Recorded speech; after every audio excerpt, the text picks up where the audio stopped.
Assalamualaikum warahmatullahi wabarakatuh. Alhamdulillahilladzi hadana lihada wa ma kunna linahtadiya laula an hadanallah. Wassalatu wassalamu ala sayyidina wa nabiyyina Muhammadin wa ala alihi wa sahbihi ajma'in amma ba'd.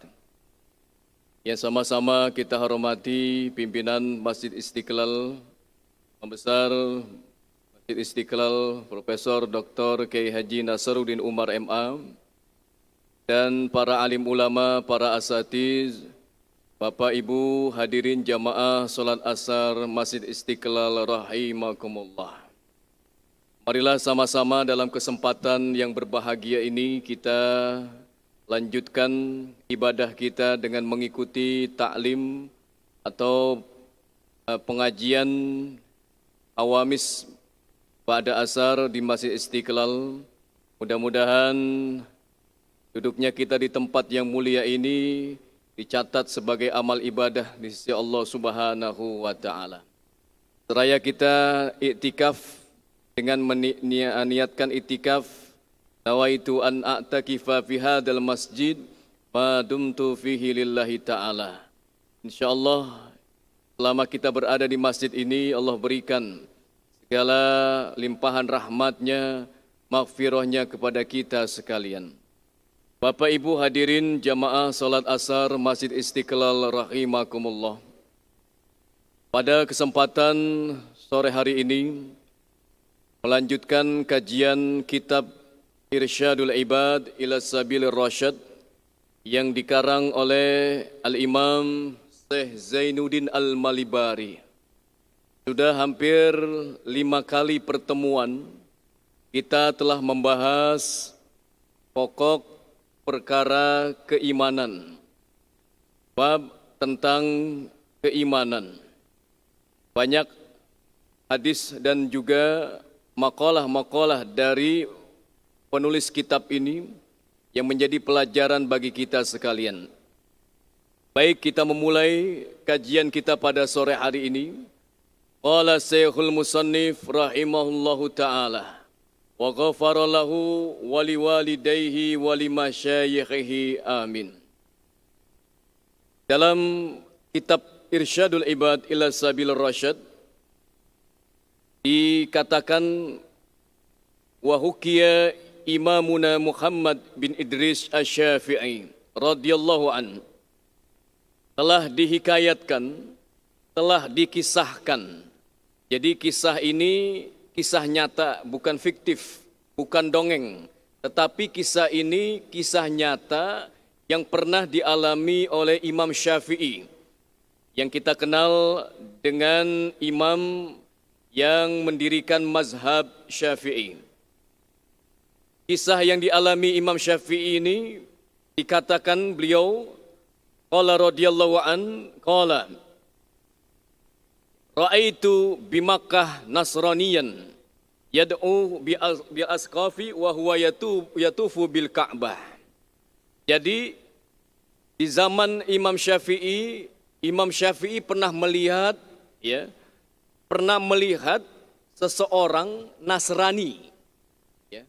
Kalau di sekarang ini Kristen, ya. Orang Nasrani ini sudah punya gelar uskup, ya. Sekarang kalau uskup itu pendeta, Pak, pemuka agama di Nasrani.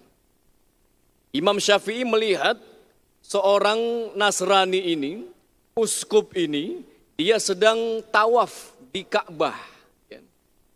Tawaf di Ka'bah. Fakultu lahu, Imam Syafi'i bertanya kepada beliau, malladhi raghibaka an dini abaika, ya, apa yang membuat kamu meninggalkan agamamu, kata Imam Syafi'i, bertanya kepada pendeta tersebut, seorang Nasrani tersebut yang sudah memiliki gelar uskup, ya. Faqala badaltu khairan minhu, jawabnya kata beliau, sesungguhnya aku telah mengganti yang lebih baik dari dari sebelumnya. Jadi ya, Nasrani ini ternyata dia sudah melakukan amalan-amalan yang disyariatkan dalam agama Islam, yaitu tawaf di Ka'bah, tawaf di Makkah di Ka'bah. Qultu fa kaifa kana zalik?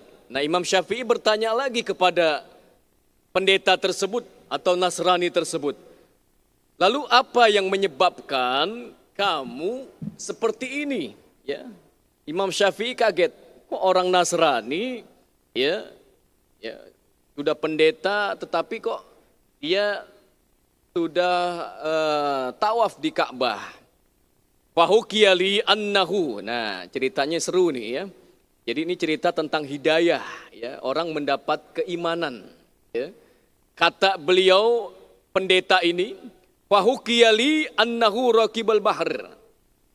Lalu kata pendeta ini, aku menceritakan bahwa aku suatu saat menaiki perahu ya. Jadi naik perahu nih pendeta ini ya. Qala falamma tawassatna fihi inkisaratil markub. Kata pendeta ini, ketika aku naik perahu di tengah lautan, inkasaratil markub ya, pecah perahunya ya. Perahunya terbelah ya. Fasallimtu ala laul. Nah, pendeta ini selamat ya. Selamat karena ada papan yang berjalan. Jadi enggak tenggelam tuh pendeta itu ya. Selamat ya.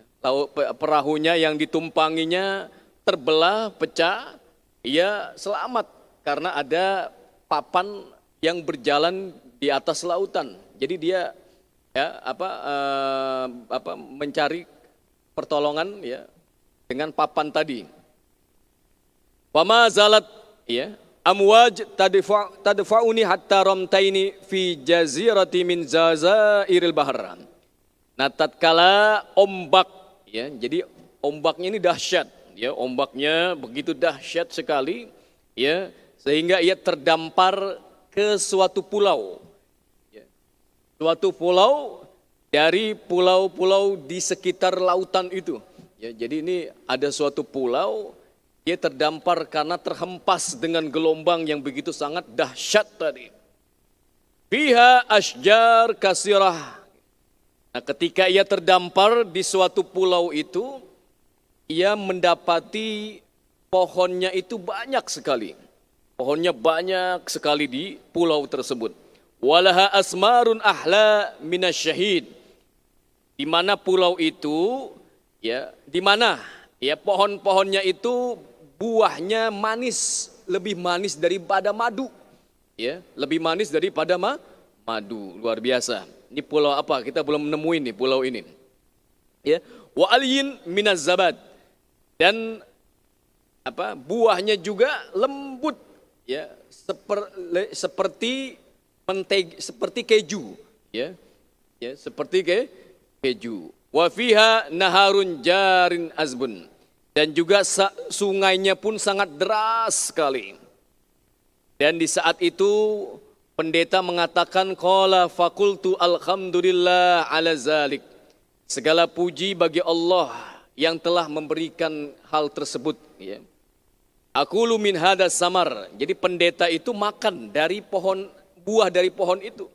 Wa asyrabu min hadhihi nahar. Dan dia haus sebetulnya. Lalu dia minum di laut ya, di pulau itu. Hatta ya'ti Allah Ta'ala bil faraj, sampai Allah memberikan keluasan. Jadi ya, ada orang yang di lautan ya, kita kan lihat lautan itu luar biasa ya, deras sekali ya airnya ya, sampai ia terdampar di suatu pulau. Jadi ini kisah bukan dongeng, Pak. Ini kisah nyata. Kisah nyata ya, yang terjadi di zaman Imam Syafi'i radhiyallahu an. Falamma zahaban nahara. Nah, pendeta itu sudah terdampar dalam suatu pulau.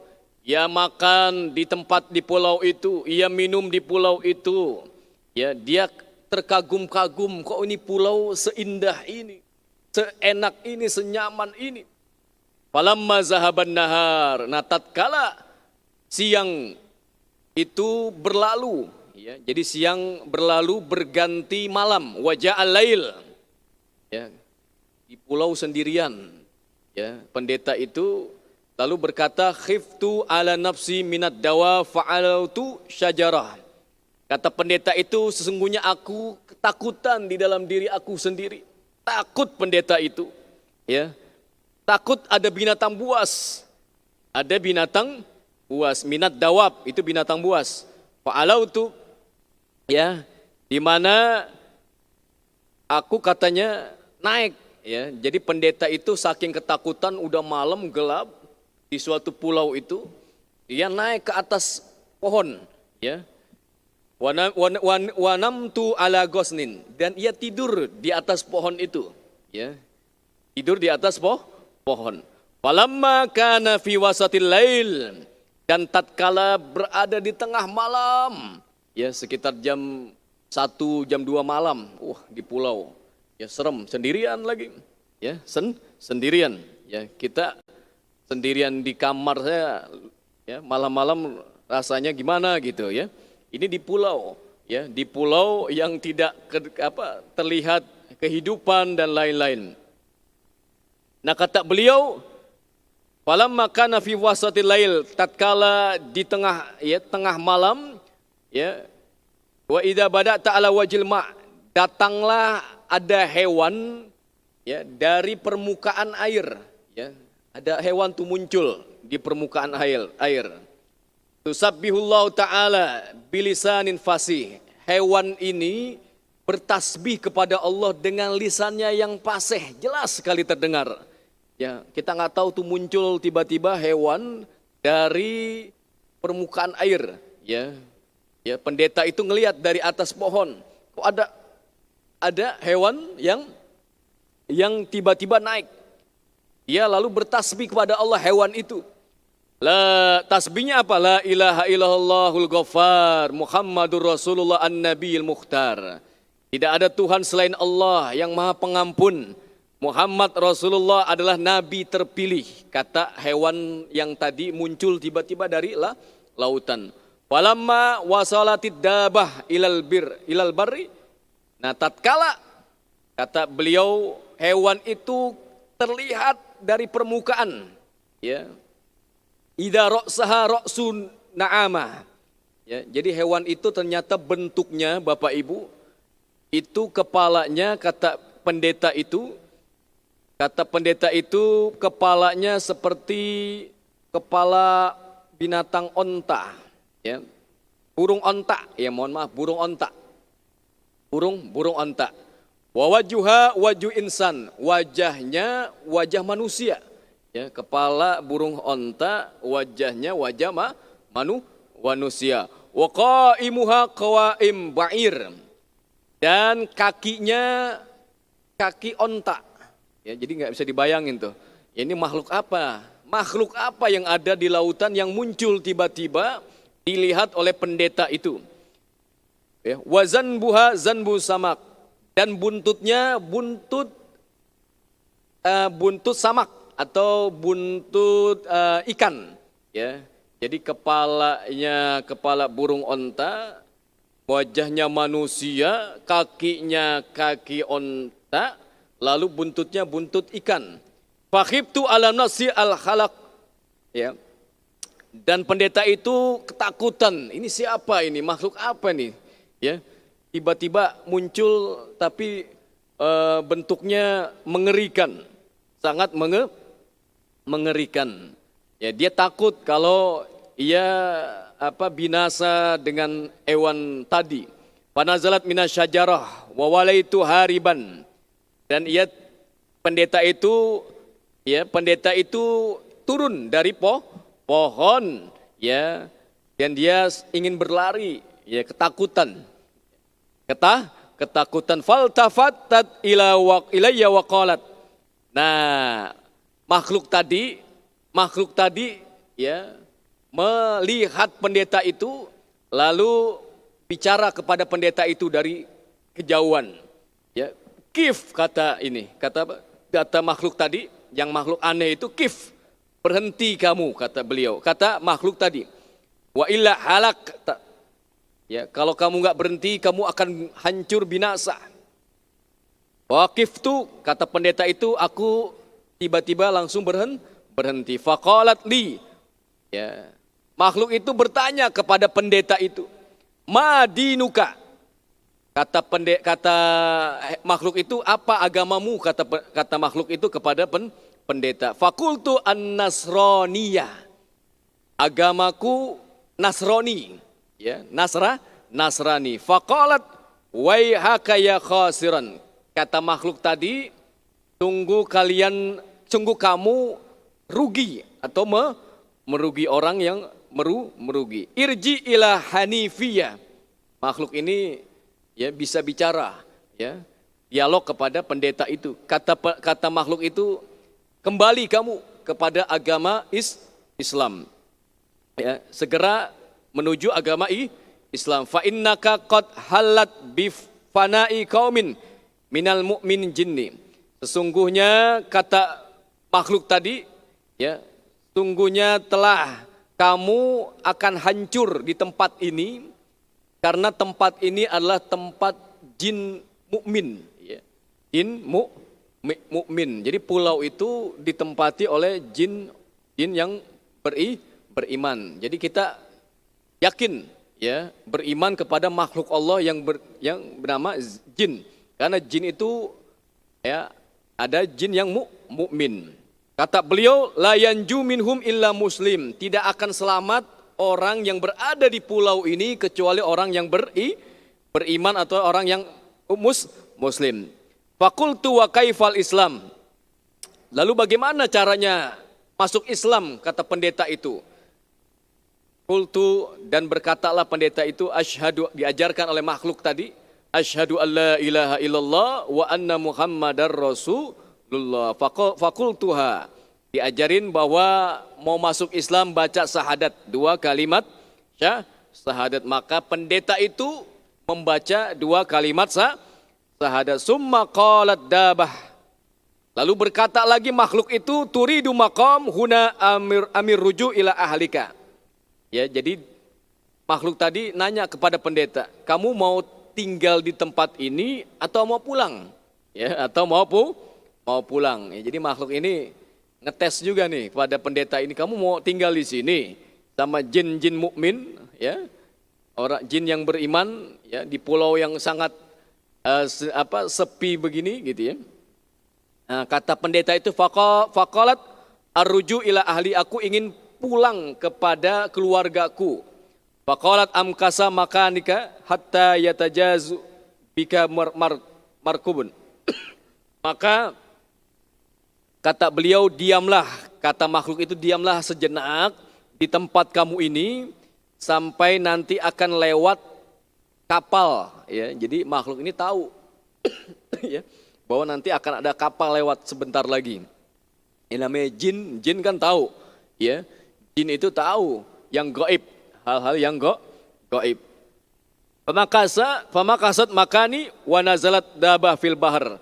Nah, dikatakan bahwa ketika pendeta itu, ya, bergerak, maka hilanglah makhluk yang tadi muncul tiba-tiba, yang sangat aneh, yang sangat menyeramkan. Fama gobat an aini, tatkala kata pendeta itu, ya, hilang makhluk tadi, tiba-tiba markabun warukabun, maka tiba-tiba lewat tuh perahu yang di dalamnya ada penumpangnya. Wasarat ilaihim famahumuluni, maka pendeta itu, ya, nebeng numpang kepada perahu yang tadi lewat. Ada 12 orang, ya. Jadi makhluk tadi ngasih petunjuk bahwa nanti sebentar lagi ada kapal. Jadi makhluk ini ternyata jin mukmin. Faida fi markub isna asyar rajulan kulluhum nasrani. Nah, kata pendeta itu, ketika ia naik perahu itu, ternyata di perahu itu ada 12 orang, yang 12 orang itu ternyata tidak ada satupun yang Islam. Nasrani juga, 12 orang yang beragama Nasrani. Fa akhbartahum khabari. Diceritain 12 orang tadi ini diceritain sama pendeta tadi yang baru ngeliat makhluk yang aneh, makhluk yang seram. Ya, diceritain tuh ceritanya dari awal sampai akhir. Wa qasasat alaihim qassati fa aslimu kulluhum. Nah, tatkala dikisahkan, diceritakan kepada 12 orang yang ada di kapal tadi, maka mereka yang 12 ini langsung masuk Islam juga, Pak. Masuk Islam. Jadi ini ternyata kisah nyata di zaman Imam Syafi'i.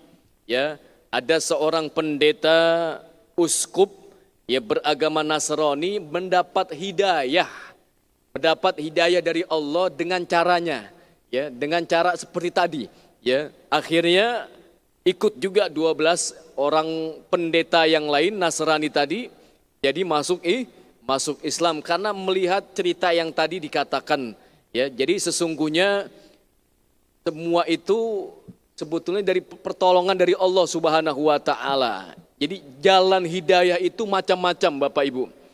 Jalan hidayah Allah itu bermacam-macam. Ada yang orang sekarang dapat hidayah lalu beriman kepada Allah mendengar azan, ya, mendengar azan, ya. Jadi kita mendengar azan langsung ya Allah tergerak, dia iman mengucapkan 2 kalimat syahadat. Macam-macam. Bisa juga dia ngelihat dari akhlaknya umat Islam, ya. Dan seperti yang tadi dialami oleh pendeta tadi, ternyata dia melihat dia hampir saja tenggelam, ya. Kapalnya itu pecah, jatuh, ya. Akhirnya ada, ya, papan lewat, ya. Akhirnya ia bisa ketolong. Kalau tidak mungkin dia tenggelam dan sudah meninggal. Tetapi itu cara Allah menyelamatkan, ya, seorang sehingga ia merasakan jalan hidayah. Ya, jadi orang tidak ujuk-ujuk dapat hidayah, jadi ada jalannya, Pak. Caranya itu ada jalannya. Nah, jalan inilah sebagai pelajaran bagi orang-orang yang masih hidup, orang-orang yang belum memeluk agama Islam. Jadi ngelihat, oh ternyata Islam ini, ya, Allah berikan pertolongan, ya, bagi siapa yang, ya, yang mau beriman, yang mau memeluk agama Islam. Jadi inilah hidayah. Jadi masih bicara keimanan sesungguhnya kepada kita sekalian. Jadi hidayah itu sangat mahal harganya, sangat mahal. Jadi seorang pendeta tadi, ya, yang sampai Allah berikan hidayah masuk Islam, dan orang tadi penumpang 12 orang tadi pun ternyata tergugah hatinya sehingga ia pun masuk pada Islam. Jadi luar biasa. Jadi inilah cara-cara Allah Subhanahu wa taala memberikan hidayah sehingga orang itu beriman kepada Allah. Ya, beriman kepada Allah. Jadi kita ini yang sudah beriman, yang sudah, ya, beragama Islam, sungguh ini hidayahnya luar biasa, ya. Kita hanya melanjutkan hidayah ini dengan taufik, ya. Jadi dengan ibadah, ya, ke masjid ini juga dalam rangka menjaga hidayah dari Allah Subhanahu wa taala. Maka dari itulah cerita ini jadi pelajaran bagi kita sekalian. Jangan juga menyoroti kebalikannya. Banyak orang yang sudah banyak keluar dari Islam. Tetapi lihatlah, ya, hidayah itu ternyata begitu banyak caranya, ragamnya yang Allah berikan kepada orang yang ingin masuk Islam, ya. Ya. Coba kita lihat cerita kemarin, ya. Banyak orang masuk Islam, ya, dengan adanya, ya, syiar-syiar Islam, ya, dan lain-lain. Kita lihat orang berbondong-bondong, ya, beriman kepada Allah Subhanahu wa taala. Maka ini mari kita sama-sama jaga keimanan. Jadi kisah ini sebetulnya memberikan pelajaran kepada kita sekalian agar kita juga, ya, menjaga, ya, keimanan kita kepada Allah, karena tidak gampang orang dapat hidayah itu, Pak. Ya, tidak mudah. Ya, bahkan tadi harus dijalani oleh pendeta tadi sampai berada di tengah lautan, berada di suatu pulau yang sangat asing, ya, ada binatang buas dan lain sebagainya. Tentu kalau tidak ada pertolongan Allah, dia pun akan binasa atau akan meninggal dunia. Baik, jadi inilah kisah kita pada sore hari ini dari kitab Irsyadul Ibad ila Syabir Rasyad, yang mudah-mudahan menjadi tambahan ilmu bagi kita sekalian, mantapkan hidayah kita. Kita ini udah imannya sudah mantap, ya. Kita ini sudah bersyahadat, ya, bersyahadat kepada Allah, ya. Ya, jadi tentu Allah ingatkan kepada kita, wa'bud rabbaka hatta ya'tiyakal yakin. Beribadalah kepada Allah sampai al-yakin. Al-yakin ditafsirkan adalah al-maut, sampai kematian menjemput kita sekalian. Jadi iman ini jangan kita jual, jangan kita gadaikan hanya karena dunia, hanya karena sembako, hanya karena nikah, atau hanya karena harta, ya. Jadi kita pertahankan hidayah keimanan kita ini sampai ajal menjemput kita sekalian. Jadi kalau kita ini tidak punya apa-apa di dunia, ya, mungkin hidup kita pas-pasan, ya. Hidup kita ini cuma bisa buat makan, buat pangan, papan. Tetapi ada yang bisa kita bawa meninggalkan dunia ini apa? Keimanan kepada Allah Subhanahu wa ta'ala. Itu iman itu lebih mahal, ya, lebih berharga daripada apa yang kita miliki di dunia ini. Jadi inilah yang dapat saya sampaikan. Semoga ada manfaatnya bagi kita sekalian untuk menambah keimanan kita kepada Allah Subhanahu wa ta'ala, dan tentu dengan kisah-kisah ini menggugah hati kita sekalian agar kita semakin dekat kepada Allah Subhanahu wa ta'ala. Ya, setiap kita ini memiliki ujian. Ujian yang keimanan ini terkadang berbeda-beda, ya. Ujian keimanan kita ini tergantung kadar keimanan kita. Semakin tinggi kadar keimanan kita, semakin tinggi juga ujian yang kita terima. Makanya saudara-saudara kita di Cianjur yang kena gempa, mudah-mudahan yang dekat dapat ujian, bencana, musibah, Allah berikan, ya, ganjaran, diangkat derajatnya oleh Allah Subhanahu wa ta'ala karena bersabar, dan juga tentunya Allah ampuni dosa-dosanya karena musibah yang terjadi dialami oleh saudara-saudara kita sekalian. Baik, saya kira demikian yang dapat saya sampaikan. Mudah-mudahan ada manfaatnya bagi kita sekalian, yang tentunya semua dari Allah Subhanahu wa ta'ala yang benar, yang baik. Allah berikan bimbingan kepada kita sekalian, dan mohon maaf apabila ada kehilafan dan kesalahan. Mari kita tutup pengajian kita pada sore hari ini dengan membaca doa kafaratul majlis. Bismillahirrahmanirrahim. Subhanakallahumma wa bihamdika asyhadu an la ilaha illa anta astaghfiruka wa atubu ilaik. Saya mohon maaf demikian. Billahi taufik wal hidayah. Assalamualaikum warahmatullahi wabarakatuh.